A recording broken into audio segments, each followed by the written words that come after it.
Hi, I'm Ralph. Welcome to my kitchen. Today I'm going to be attempting to cook something I'm not even sure I know how to pronounce.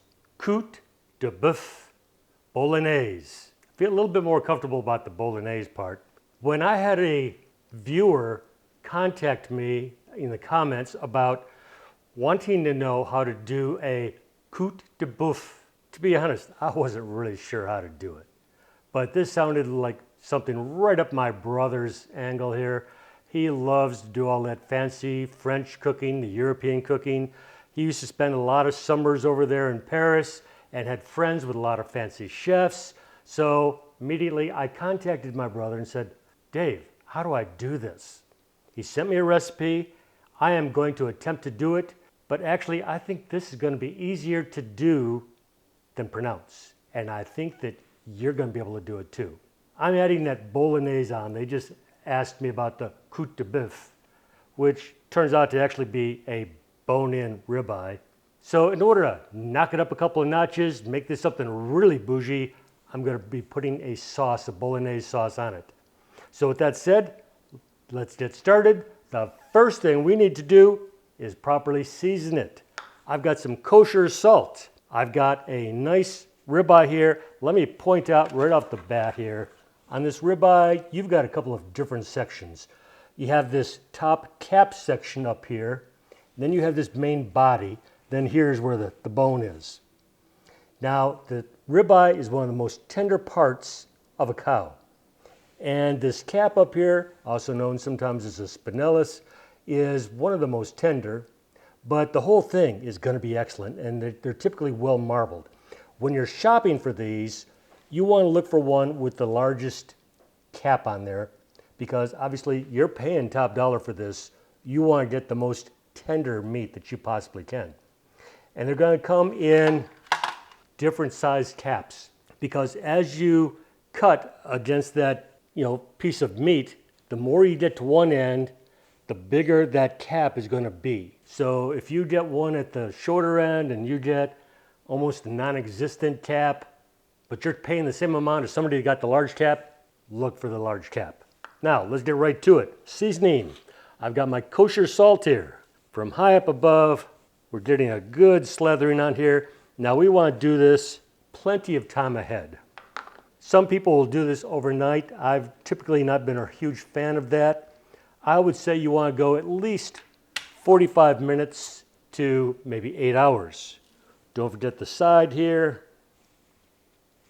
This is what's going to really make your piece of meat as tender as possible.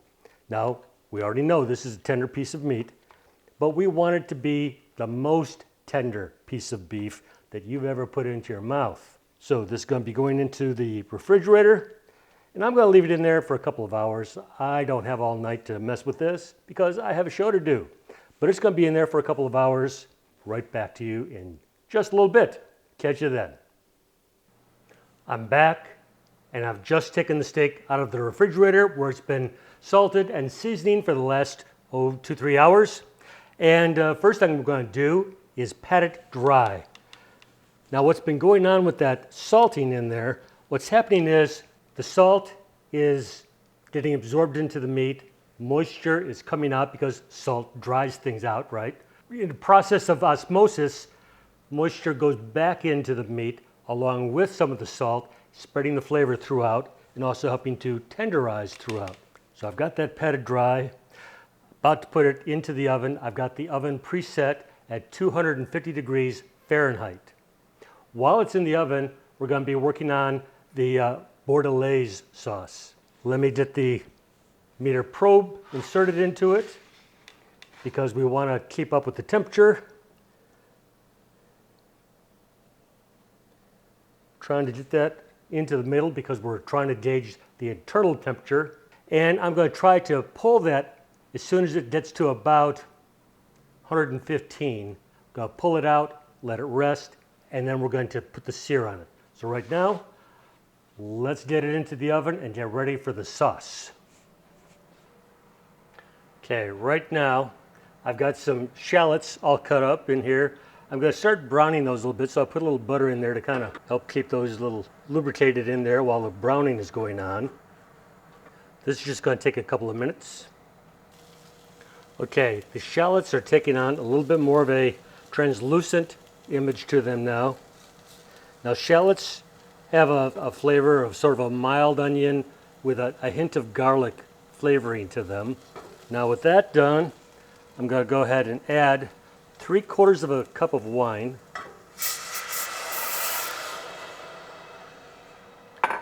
And move it down to a medium heat. To that, I'm going to be adding a little bit of thyme, about 1/4 teaspoon of thyme, and 1 bay leaf.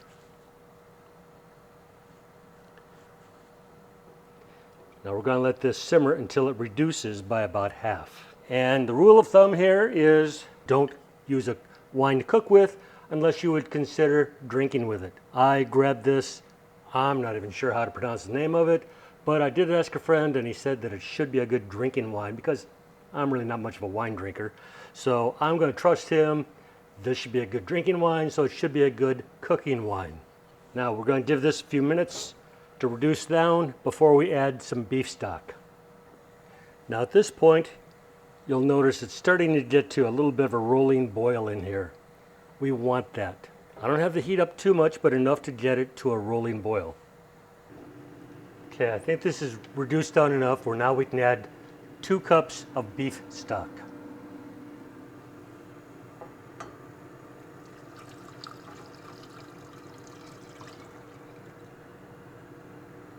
We're going to bring this back up to a rolling boil, and we're going to reduce this by about 75%. Okay, I'm back. It's time to pull the steak out of the oven. It is currently registering about 111 degrees internally. Now it does not look anywhere near done on the surface, but it is 110 degrees, 111 degrees on the inside.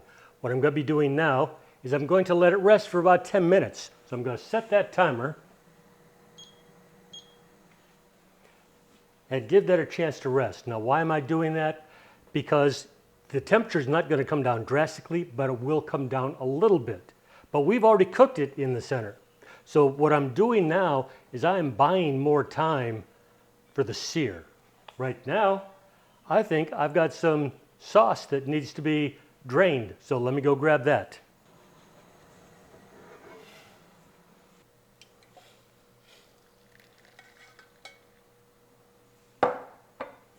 We'll let that sit for a moment while it's draining. Then I'm going to be putting it back into the saucepan, adding probably just a tablespoon or so of flour, maybe a little bit of butter, about the same amount of butter, and at that point the sauce is basically going to be done. So we will be back in just a moment when it's time to put a sear in this bad boy. Okay, we've drained the sauce. Now it's time to add a little bit of butter, add a little bit of flour, see if we can thicken it up just a little bit. And I think we're done with that. Now we have about 2 minutes left of the resting. So I'm going to go ahead and put a little bit of oil on the steak itself. Get it all ready for the frying pan. We're going to be using a cast iron skillet today.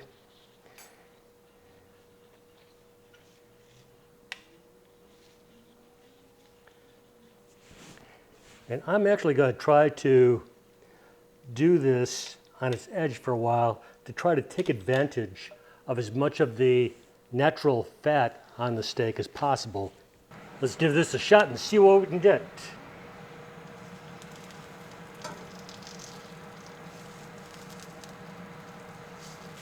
I'm going to start out by doing this for 2 minutes on this side and flipping it over.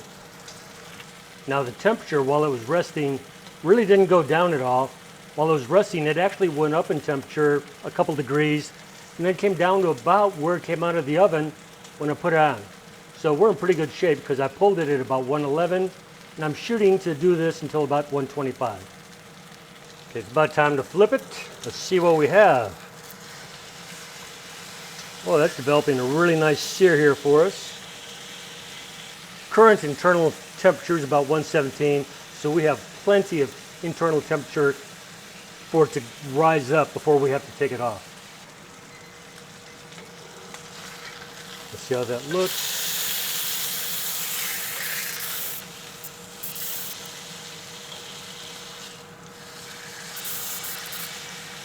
Give it just a tad longer here. A little bit more on the edge. Okay. That's 128, so I'm pulling it. Okay, I'm gonna let it rest up here just a little bit. Then we're gonna cut into it, add some sauce, and see what we've got. It's the moment of truth. I've had it tinted with some foil while it rested. There's a lot of juices on the surface. I'm gonna go ahead and cut the cap off. We'll slice that up separately.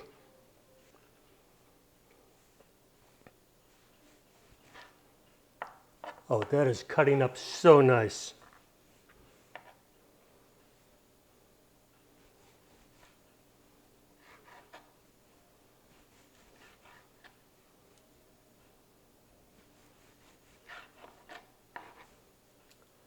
So how is this going to taste?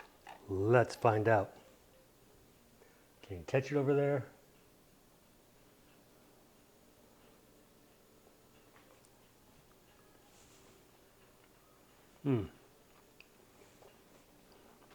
This is some really good eating. You can see that, or taste that the salt had actually gotten into the meat itself. But let's cut a few more off here, get it into the sauce. Gunnar, time for your sample. Come here, boy. Oh, he is so anxious for this. He thinks it's really, really good too. But let's try it with a little bit of sauce.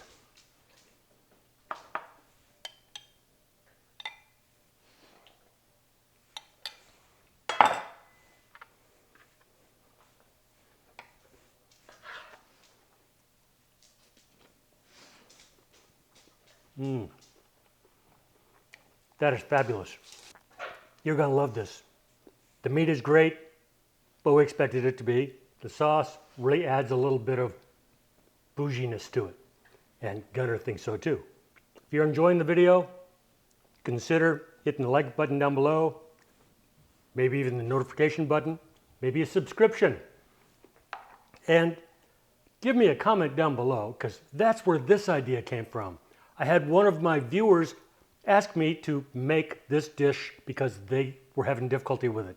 So if you got a question about something, you want to just tell me about how you cook some of the same dishes, please let me know in the comments below. And I'll have the recipe for this down there as well. So thanks, and I will see you the next time.